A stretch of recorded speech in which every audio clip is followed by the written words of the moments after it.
저희 3조는 섹스와 젠더를 넘어 양성평등의 사회로 라는 주제로 발표를 하겠습니다.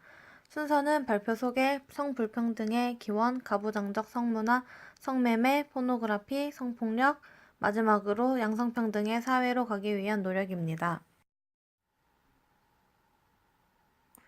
그럼 지금부터 발표를 시작하겠습니다. 성이란 남녀의 구분 또는 남녀의 육체적 결합행위를 일컫는 말이다. 생물학적 개념으로 성행위는 인간 본능의 기본적 욕구를 충족시키며 자손을 번식시켜 사회의 기초인 가족을 이루게 하는 것이고, 사회적 개념으로의 성생활은 노동에 따른 심신의 피로를 덜어주고 휴식의 시간을 가지게 하는 생체 리듬의 촉진제 구실을 하고, 또한 부부 결합의 매개체 기능을 한다. 섹스가 생물학적 차이에 근거한 것이라면 젠더는 사회적인 것에 초점을 맞춰 성차를 파악하는 개념이다. 성차는 그저 남녀의 차이를 나타내는 것이지 그 자체가 차별은 아니라고 하지만, 예를 들어 남성성은 적극적이고 공격적인 것이며 여성성은 소극적이고 수동적이며 의존적인 것이라는 인식과 개념 속에는 이미 차별이 내장되어 있다. 인류학자 미드는 뉴기니에 있는 아라페시족, 문두고모어족, 챔블리족을 연구하여 흥미로운 사실을 알아냈다. 아라페시족은 남녀 모두 여성적 특징을 가지고 있어 남녀가 함께 자녀를 돌보며 자녀에게 관대한 편이다. 성격은 전반적으로 온화하고 친절하며 가정적이고 따뜻하다.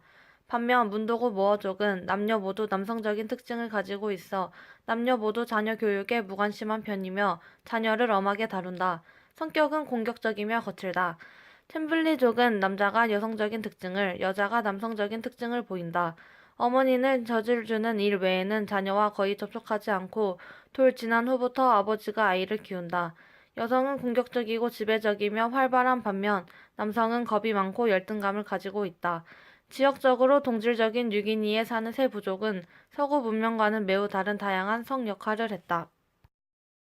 이를 통해 젠더는 생물학적으로 결정되기보다 사회적 관계, 문화적, 심리적으로 더 많은 영향을 받는다는 것을 알 수 있다. 즉, 성전환 욕구를 가졌거나 호모가 되는 것은 정신상의 문제가 아니라 사회적 관계 맺음과 자신의 선택에 따라 다양한 성적 정체성이나 중성적 또는 양성적 정체성을 가질 수 있다. 성불평등 문제는 운명적으로 결정되어 있다거나 개인적 노력 여하에 달린 것이 아니다. 사회적 노력은 시대를 바꾸는 것이다. 성문화, 협소하게 말해 성이란 성차를 의미하는 성과 같은 맥락에서 구체적인 성행위, 성규범, 성의식 등을 아우르는 말이 섹슈얼리티로서의 성이다. 성적 욕망을 규제하는 성규범과 가치체계는 한 사회의 정치, 경제, 사회의 흐름에 따라 변화되며 지배층의 권력에 영향을 받아 구성된다. 이를 우리는 성문화라고 부른다.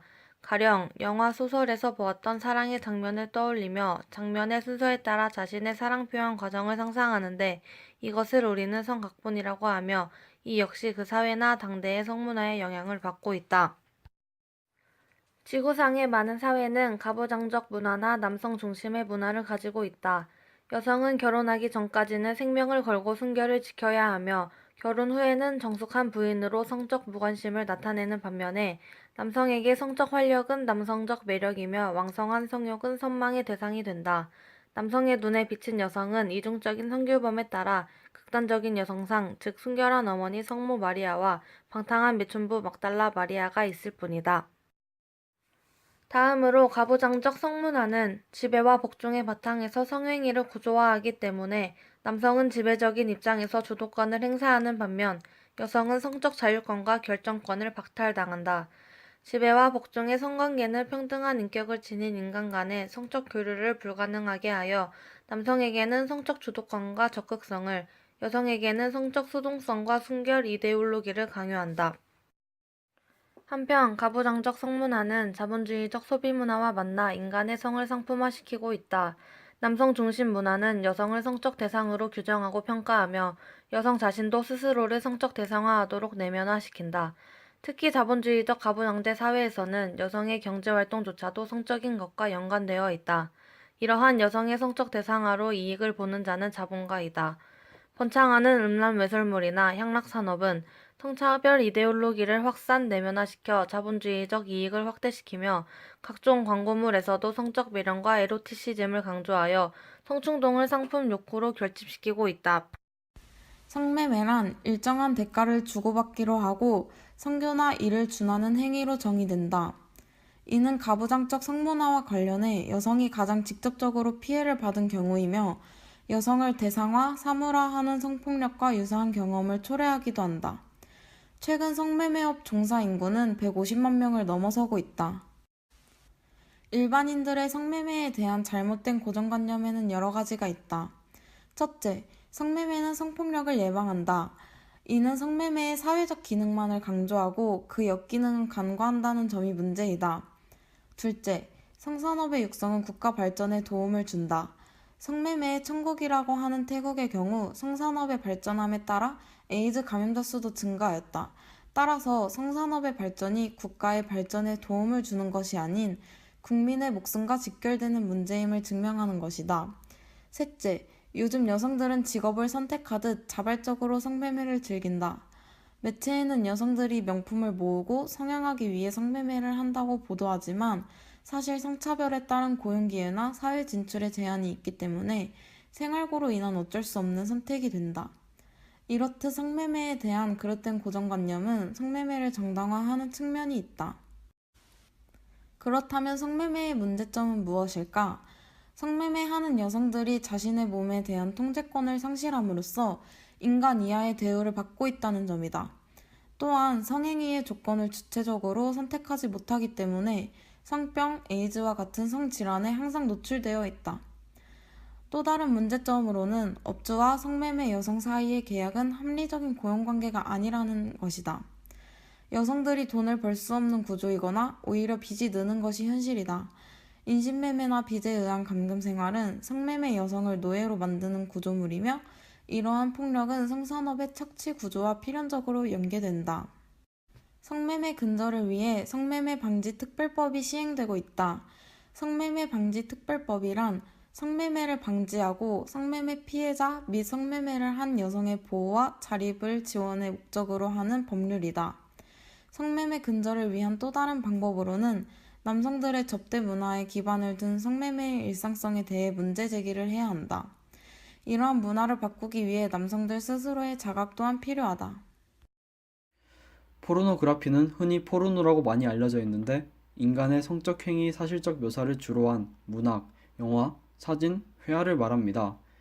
포르노그라피를 긍정적이게 보는 사람들은 그저 연출된 장면일 뿐이고 잘만 이용하면 좋은 성교육 자료가 될 수 있으며 대리만족을 주어 성범죄를 감소시킨다고 주장합니다. 이와 반대로 비판하는 입장에서는 여성의 몸과 정신에 대한 조직화한 파괴 행위이며 강간, 구타, 근친강간, 성매매와 서로 밀접하게 연계되어 있고 비인간화의 사디즘, 여성에게 선포하는 전쟁이며 인간의 존엄이나 자아, 그리고 인간적 가치에 대한 끝없는 공격이라고 말합니다. 포르노그라피의 문제점은 자본주의 문화산업을 첫째로 뽑을 수 있습니다. 최근 정보화 산업과 결합하여 확장의 길을 걷고 있으며 이윤 추구를 위해서라면 양심도 체면도 없기 때문입니다. 그리고 소년에게 왜곡된 성관념을 심어주어 성범죄와 성행위의 차이조차 구별하지 못하게 하며 여성을 탈인격적 대상으로 생각하는 데 큰 영향을 미칩니다. 성폭력이란 상대방의 동의 없이 강제적으로 성적 행동을 하거나 성행위를 하도록 강요, 위압하는 행위를 말합니다. 성폭력의 범위는 성을 매개로 한 성이 다른 성에게 가하는 일련의 강제 및 통제 행위로서 신체적, 정신적, 언어적 폭력을 포함합니다. 대표적인 성폭력으로는 강간, 성추행, 성적 학대, 성희롱, 성기 노출, 음란 전화가 있습니다. 특히 성폭력의 한 유형이면서 일반인들이 잘 의식하지 못한 채 일상적으로 이뤄지는 것이 성희롱인데, 성희롱은 학교나 직장 같은 조직 내에서 위계적인 권력을 가진 자가 그렇지 않은 사람에게 원하지 않는 성적 접근을 강요하는 것을 말합니다. 성폭력을 당했을 때 대처 방법으로는 첫째, 부모님께 말씀드립니다. 둘째, 경찰에 신고합니다. 셋째, 증거물을 확보하기 위해 속옷을 빨지 않고 목욕을 하지 않습니다. 넷째, 의사 선생님의 진찰을 받고 안정과 휴식을 취하는 방법이 있습니다. 마지막으로 양성평등의 사회로 가기 위한 노력에 대해 알아보자. 민주주의 사회는 사회 구성원 모두 평등한 권리와 의무를 가지고 그 사회의 결정에 참여하여 과정을 지켜보고 결과를 비판하며 책임지는 사회이다. 그러나 우리 사회는 아직 안타깝게도 모두가 평등한 사회라고 볼 수 없다. 아시아 국가 중 한국과 비견되는 일본, 싱가포르, 말레이시아, 필리핀 등의 성평등 지위를 살펴보자.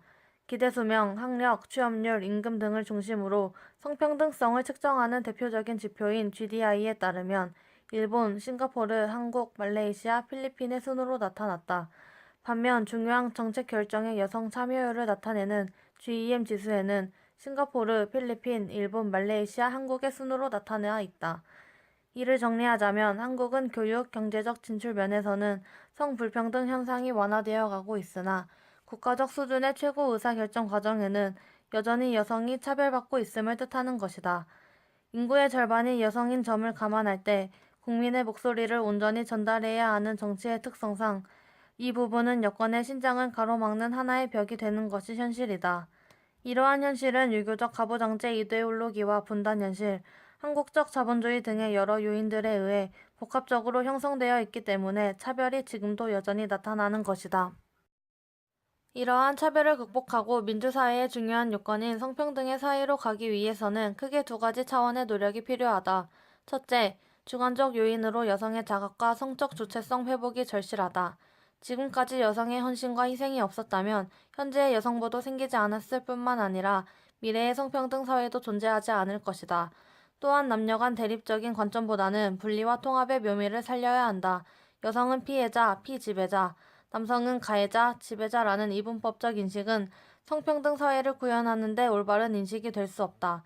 따라서 남성을 가부장적 이데올로기로부터 해방시켜 함께 성평등 사회를 만드는 동반자로 삼아야 할 것이다. 둘째, 객관적 요인에는 한국 사회의 복합적 상황이 다 결합되어 있다. 우선 가부장적 이데올로기를 떠받치고 있는 군사주의 문화와 그 원천인 분단 사회의 구조를 바꾸어야 한다. 또한 국가로 하여금 성평등의 복지 정책을 추구해 나가도록 해야 한다. 여성, 어린이, 노인 등 사회적 약자에 대한 복지 정책의 실현은 기회평등을 보장하기 위한 출발이 될 것이다. 성평등 사회를 향한 여성의 노력은 지금도 계속 진행되고 있다. 성평등을 실현하기 위해 그동안 수많은 여성들이 희생하고 헌신해 왔다. 그래서 성평등 사회를 향한 노력은 앞으로도 계속될 것이다. 이상으로 3주의 발표를 마치겠습니다. 감사합니다.